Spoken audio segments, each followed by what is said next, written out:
On November 29, 1943,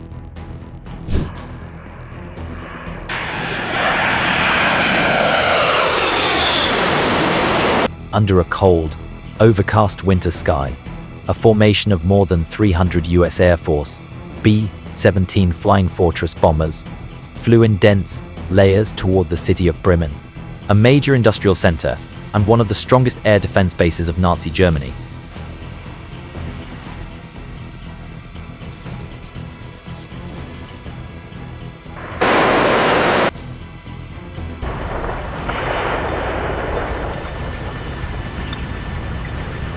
In this huge formation, there was a plane with a special name, Rikki Tikki Tavi. Sitting in the tail gunner's position was Gene Moran, a 21-year-old soldier, with a heart full of enthusiasm but nervous before the life or death mission that awaited.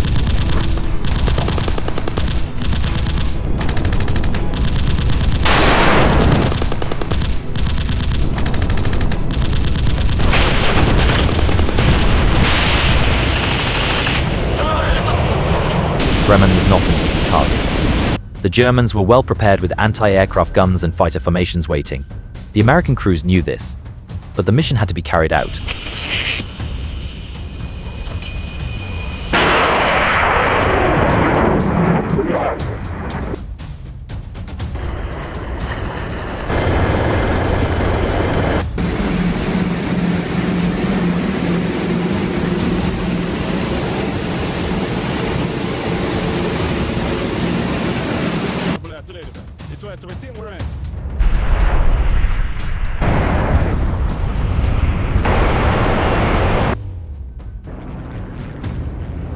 With only a few minutes to go, the cabin was filled with an anxious silence, when suddenly the radio sounded a sharp warning. German aircraft, 12 o'clock above.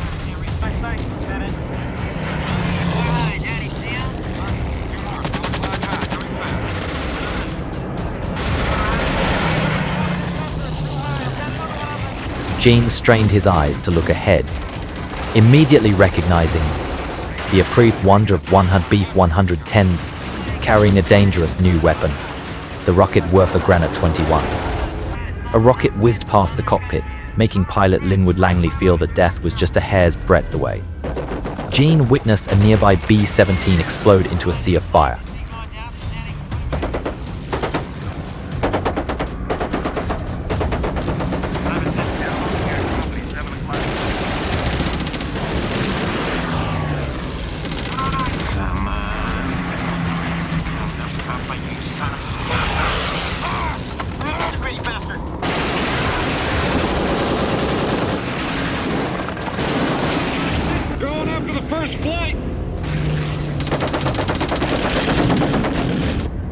Immediately after the rocket came a volley of artillery fire.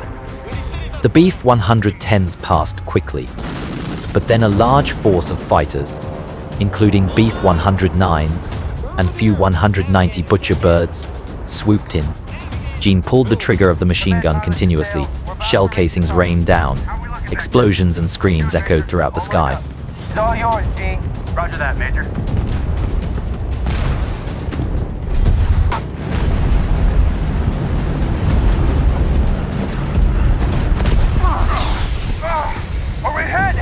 Starboard engines are okay. But Doug, ruptured. We only have 6 in reserve. Roger, keep an eye on it, Doug. Rockets, incoming! Engine 1's on fire. Shutting her down. That's it. She's out. She's out. Good. Approaching target. 5 seconds to bomb release. Bombs away!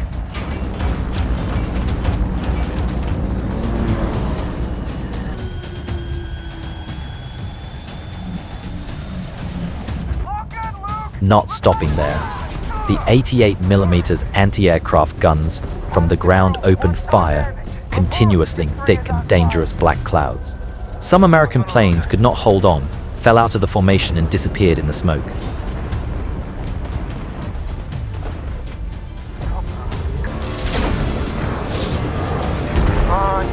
Come on, little longer. That's it, she's gonna stall, Bail! Hit the alarm and then go! We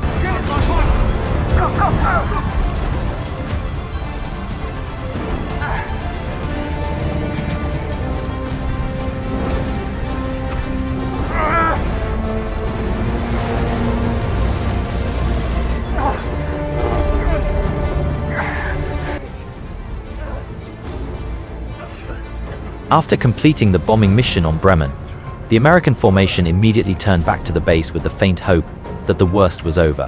However, the Germans were determined to destroy the entire American aircraft formation.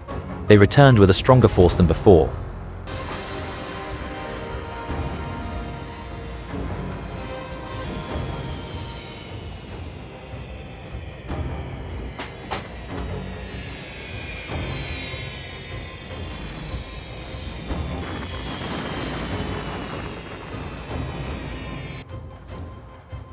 The Rikki Tikki Tavi was unfortunately isolated from the main formation, immediately becoming an easy target for the German pilots.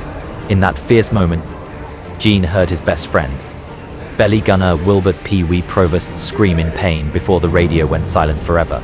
Gene was in pain and despair, but he did not give up. Although both arms were shot and broken and his chest was seriously wounded, he was determined to fight. A B-109 flew by. The German pilot signaled Gene to parachute and escape. In that brief moment, Gene realized that this might be his only chance of survival. However, the sudden sound of gunfire from the American aircraft made that chance of survival disappear. The Germans quickly saw the opportunity and attacked fiercely. Continuous artillery shells tore through the air. The Rikki Tikki Tavi shook violently and began to fall from the sky. With a terrible metallic screech, the tail of the plane shattered, separating from the main body and carrying Gene Moran into the void. For a moment, Gene felt like he was falling into a nightmare, caught in a terrifying vortex as the tail of the B-17 spun violently in the air. He clearly felt the terrible pressure of the free fall speed. Blood from the wounds ran down his face, mixed with the cold sweat of fear. However, in the fragile boundary between life and death, Gene suddenly felt a strong will to survive rising within him. The tail of the plane continued to rotate endlessly, diving faster and faster until finally crashing into the dense forest below. The sound of the violent impact echoed throughout the forest, shattering the silence of the wilderness. Gene lost all feeling for a moment. Darkness enveloped his mind, as if it was the final end. But miraculously, he was still alive. Gene slowly regained consciousness in pain, his whole body aching and weak, but his will still urged him to continue living. He used the last of his strength to crawl away from the debris, rolling onto the wet ground covered with dry leaves.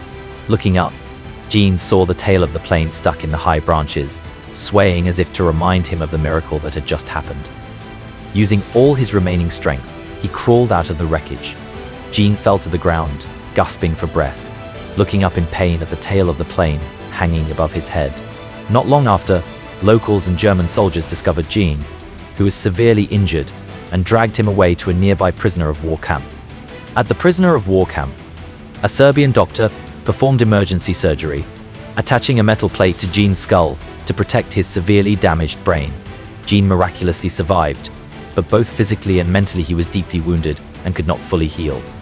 After the war, Gene Moran returned to America, but the horrific memories still haunted him every night. Gene's life, an extraordinary story of courage and strong will to live, were recorded in detail in the book Tailspin, published in 2022. The book became a living testament, not only to remember Gene, but also to express deep gratitude to all the young soldiers who sacrificed their youth in the fierce war of the past.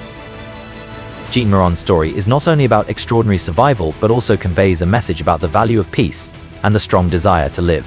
It is a reminder for humanity to always remember and strive to protect peace, avoiding repeating the painful losses that happened in the past.